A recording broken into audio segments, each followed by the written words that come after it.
Geez, I wonder if this whole barn's gonna topple over, Dad. I hope not.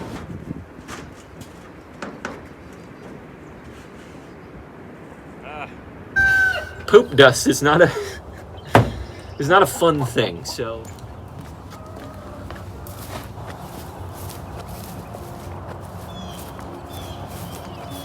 Good morning, folks. It's Friday morning. A little bit of time before I have to start work. One of the things I love about this time of year is that it starts getting light earlier and earlier in the mornings. And so there's a couple of things that can happen. I can get some work done on the homestead, and I can film on the homestead before I need to be into work. For those of you that don't know, I work from home. I do work many hours, but I do have windows of time in the morning where I can work on the homestead and get some things done. It's early in the morning, and one of the very first things I like to do when I walk outside is look at the pasture and drink my coffee. Please join me.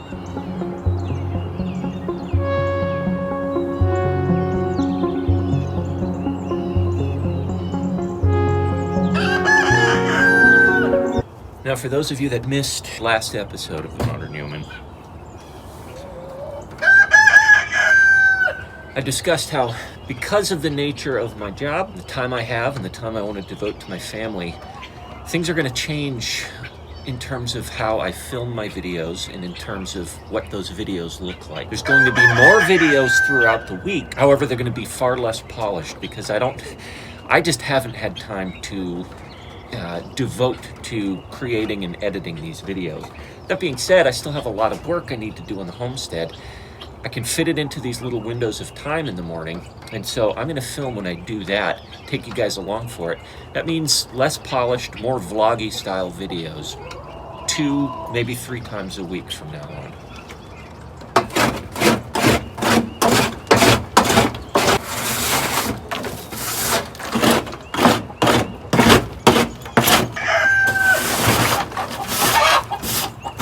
When the weather gets warmer, the chickens love to roost at night on top of the coop, which means I have to clean this thing off. It gets loaded with poop, and I've got to clean it off every 2 or 3 days. It just gets covered in chicken flop. I toyed with the idea of putting something up here to deter them from coming up here, putting some sort of bricks or something up here to keep them from roosting up here at night. But after a while, I just determined, you know what? They like it. They really love being up here. I don't mind cleaning it every once in a while when I need to.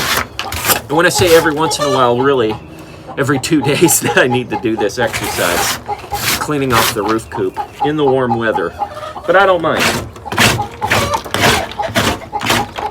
I do have to mask up because this stuff kicks off so much nasty dust that it would be a bad idea. I'd get some really funky stuff in my lungs if I didn't mask up.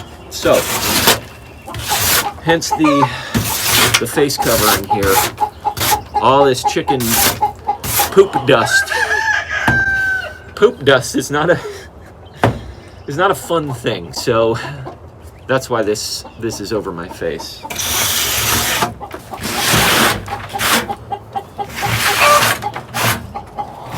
Commandeered an old grill cleaner, a grill brush. Obviously, I'm not going to be reusing this on a grill.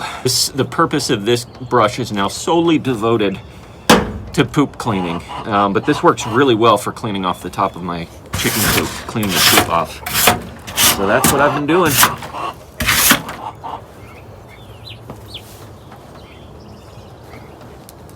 I meant to mention it in the last video, but thank you for everyone that told me to not kill the limpy chicken. She's still limpy. Here she is right here. But otherwise she's fine. She just has some sort of mechanical issue with her foot. You can actually see it. If I zoom in, it's kind of twisted to the side. She's otherwise very healthy, and she continues to lay eggs. So I'm glad I didn't take her life. She just is limpy when she walks around. She's not walking right now, of course. She's a healthy chicken in all other regards. She's eating, she's drinking, she's laying eggs, and she's otherwise not suffering. She just has a bit of a hobble in her gait. So I'm gonna keep her around. Our turkey friends have been doing quite well as well. We still have 7, thank goodness. We haven't lost any more. They're getting bigger. They're getting more brave. They're getting more feathered up. It's been getting warmer at night, so I may cut the heat lamp here in the next few days. I think they're probably all set to live life without the heat lamp. But in the meantime, they've got their food. I'm gonna load up their water. I'm also gonna get food for the chickens this morning. They're all here. In fact, I haven't counted them yet. 1, 2, 3, 4, 5, 6, 7. When you're trying to count chickens, it's hard to count chickens, by the way, because they always move around. It's like, for the longest time, I had no idea how many chickens I actually had. I lost count. Right now, I think the latest count is somewhere in the high 20s. I haven't even bothered to count them. I've got one rooster and 20-something hens. But when you're counting them, or when you're counting any sort of poultry that's moving around, count them in twos. You can always pick out 2 at a time. 1, 2, 3, 4, 5, 6, 7. You cut your counting time in half. That's the only way I can effectively count the amount of poultry I have when they're running around on the ground. So, odd tip of the day, how to count chickens effectively.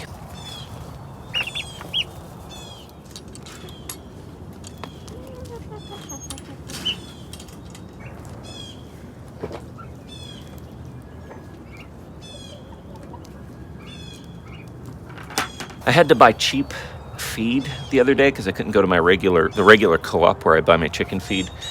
So I had to buy it from another store. And the weird thing about cheap chicken feed, or at least this particular brand, is it turns to sand really quick. It just turns to straight up grain, which is annoying.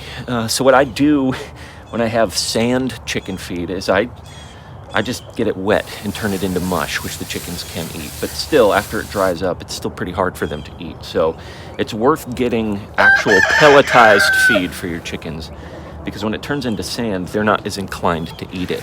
Pigs, when we had the pigs, they would eat anything. They would eat sandy food. But chickens, not as much, at least not our chickens.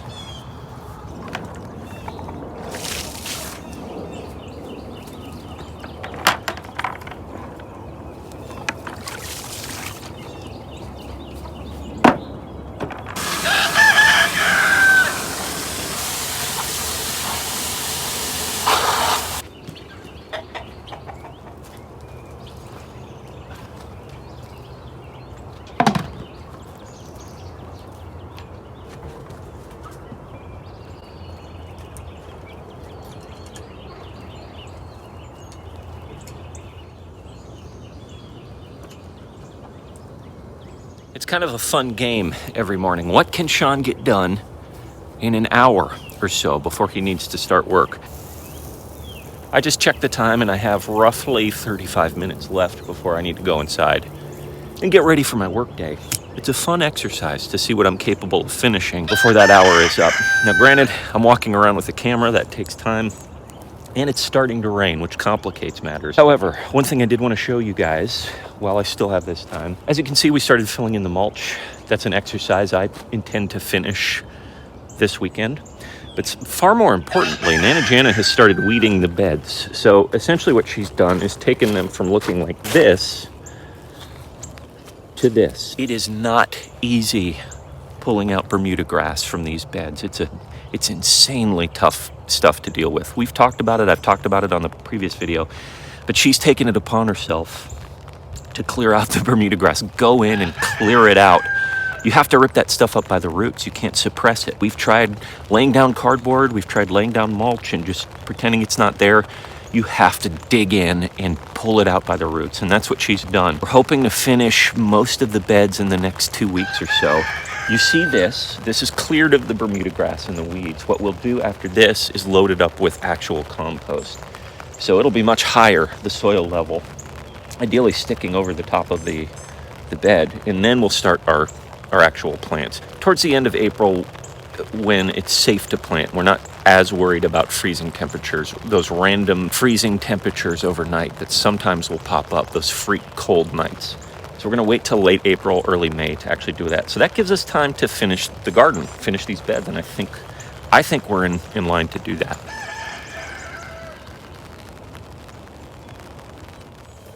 Okay, it's legit raining now, and I have roughly 25 minutes left. So instead of hauling wet mulch, I'm going to show you guys some things. One of the projects that I do want to attend to in my morning hours is clearing up the raspberry trellises. As you can see here, they're a little wacky, they're a little hairy. They need some pruning, they need some cutting back, but otherwise these canes are in pretty good shape. This is the second year that they'll be growing on these trellises, and they look to already be budding out. We do need to trim them and cut them back and open up this lane a bit, but the raspberry trellis in this area is something I'm pretty excited about because we love raspberries. So this is another project that I'll be working on. Also, check it out. Remember the apple trees that we planted a year and a half ago? There were a couple of issues. Number one, we dealt with something called cedar rust. We have a lot of cedar in our woods on our property. And typically in the springs, these weird little Fraggle Rock looking, I don't know how to describe them other than try and show you a picture of what these things look like. They'll grow off of the cedar trees like demented apples.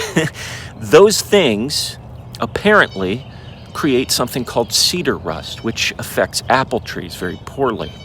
There are certain strains of apple trees that are resistant to cedar rust, but these guys, we have two apple trees. We have this one, and we've got that guy over there. They weren't so healthy last year when the cedar rust came out. So far this spring, we haven't seen any cedar rust for whatever reason. I don't know what's going on, and it could pop up later, but we haven't seen it, and I'm thankful for it. Needless to say, there is some sort of bacteria that you can buy that helps control cedar rust, and you put it on the leaves and the branches of your young apple trees. And we did that last year, and I think it made a difference because they rebounded. I have that stuff ready to go, but I'm not going to put it on these apple trees until I see any sign of cedar rust infecting them. One weird thing, check it out. So this apple tree is leaning. I do need to stake it and tie it back so it straightens up. But it also shot out this weird branch that's going straight up. Isn't that odd? Isn't that strange? This thing just popped up. And I think it actually has a little bit of it started getting a little branch out here that was going to bud out. It didn't.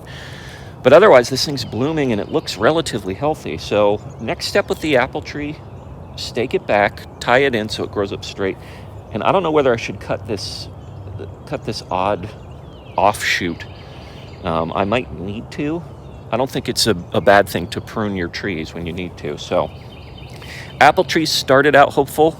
We got discouraged with cedar rust, but now we're kind of being hopeful again. Here's the other one. This guy looks a little more wilty, not as healthy. I forget what kind is this. This is Fuji right here. But it's still hanging on. So we're gonna baby these apple trees. And by the time Henry's a teenager, I want these apple trees to be nice and big and shady and dropping apples that we can eat. Fingers crossed.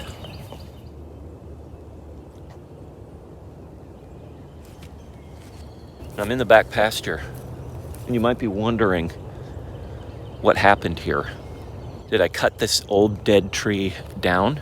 No, it fell down on its own. I came out yesterday morning and I noticed this thing had fallen, this old dead tree. There are a couple of these old dead trees back here in the back pasture. This guy is an old dead tree as well. It's this guy's brother. There's a cedar growing up next to it. I don't think that's the same tree. I think that's a separate tree. But this one, as you can see, is clearly dead. And that's probably next to be toppled. And the reason I'm bringing this up, and the reason this concerns me a little bit, is because we don't want to be back here when one of these things fall. If I'm walking back here with Henry or Holly, and say we had set up a picnic blanket here, and this thing started toppling and falling over, it wouldn't have been good. So one thing I need to do as somebody that has a fair amount of woods on his property, and woods, whenever you have woods, there's going to be dead trees here and there, is I need to be a lot more vigilant for dead trees, for big, ugly branches that are about to hang or that are about to fall off, because that's a danger. That's something you need to be on the lookout. One day, probably within the next year or two, we would like to have sheep back here. And if sheep are grazing and a tree falls on them, there goes your sheep. It's not good. So Dad and I will be walking through the back pasture here in the next few weeks and trying to identify trees like this one that need to be cut down. What am I going to do with all this dead wood? I mean, I obviously can't cut it up and use it for firewood. There might be some healthy wood somewhere inside of that portion of the trunk. We'll cut it up and find out, but a lot of it is just dead wood. Look at that. So this will be good as mulch. This will be good as stuff that I can put in compost. You never let organic material like this go to waste. You always use it. So we're gonna figure out something to do with this dead tree and all this rotting wood. If you guys have any ideas, let me know in the comments, because I don't want this tree's death to be in vain.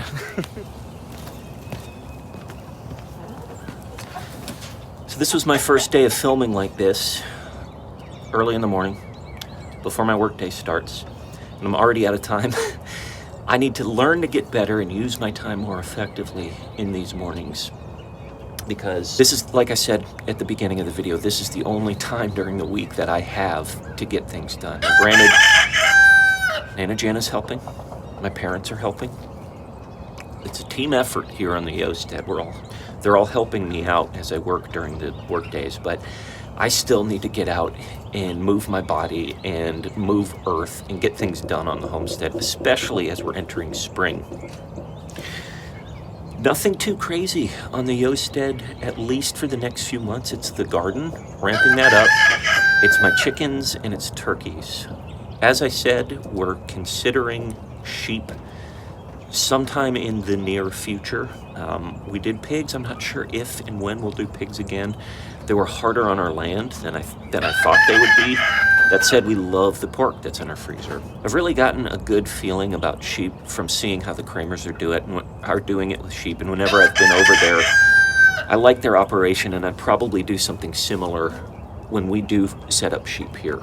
But right now, this is life on a homestead for somebody who works 60 hours a week and has very little time to devote to actually working on the homestead. This is the time to do it. It's early in these mornings. And I'm glad that you tagged along with me, and I'd like to continue doing these videos, these morning videos, where I've got an hour to work and you can tag along with me and we can see how much I can actually get done.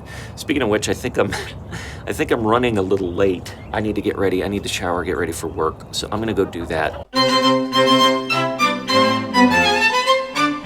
Okay, part two. There's a part two here. We had severe windstorms today. Last night and today, there's actually really bad tornadoes a little further west than us here in Tennessee. We were fortunate in that we had some tornado watches, but none that affected our immediate area. However, we did have very intense wind. Intense enough wind to where there's some damage to the barn roof. One of the panels kind of flipped off. And so we need to figure out a way to lash this panel down so that it doesn't blow away in the wind. Even if it's a temporary measure, I may not be able to go up and completely secure it in a way that's permanent, but at least get it down and have it secure so that a big panel of rusty sheet metal doesn't go flying through the air, cutting somebody's head off or landing somewhere in the woods where we can't find it. I just need to secure it for today. In addition, I need to secure the panel that went flipped up over the south lean-to, under which the chickens live and the turkeys live, under that panel. So I need to get that secured as well. That one should be a lot easier job than the one on the barn roof, but that is something that we do need to get down, because again, we don't want the sheet metal flying off to who knows where. We need to get it secured before the wind takes it away.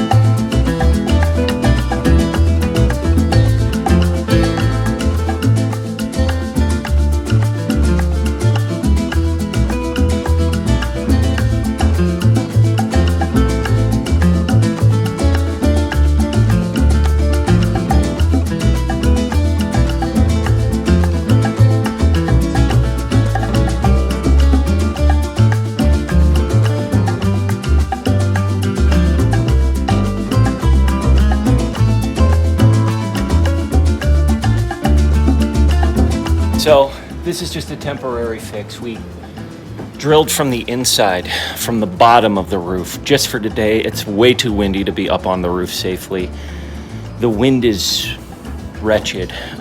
So we're just trying to be as safe as we possibly can. So until we have a clearer day and it's better to go up on the roof, We're just gonna try and secure this panel from the bottom, just so it won't fly away in today's weather. And so we've got one section of this panel screwed from the inside, and the next, I think we're gonna take we're either gonna try and screw it, and if that doesn't work, we're gonna take some paracord and tie it around one of the holes and secure it to one of these cross braces right here. And hope that does the trick. Again, temporary. It's just a temporary solution because we don't want these panels flying away and off into the yard. We want to at least keep them on the roof.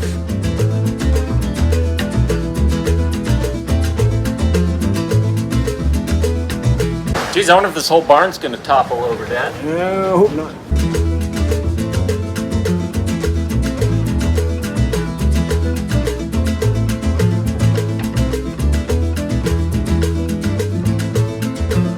It is absolutely a temporary measure. That is high tensile wire that's twisted together and will hold this panel.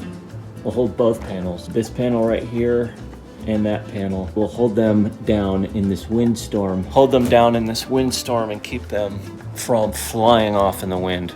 I still have to get this one over here above the south lean-to. You can see that it's flown off right there. That's next. I'm gonna pop that one back on. That one's a lot easier than the one we just dealt with. Okay, so we got everything secured.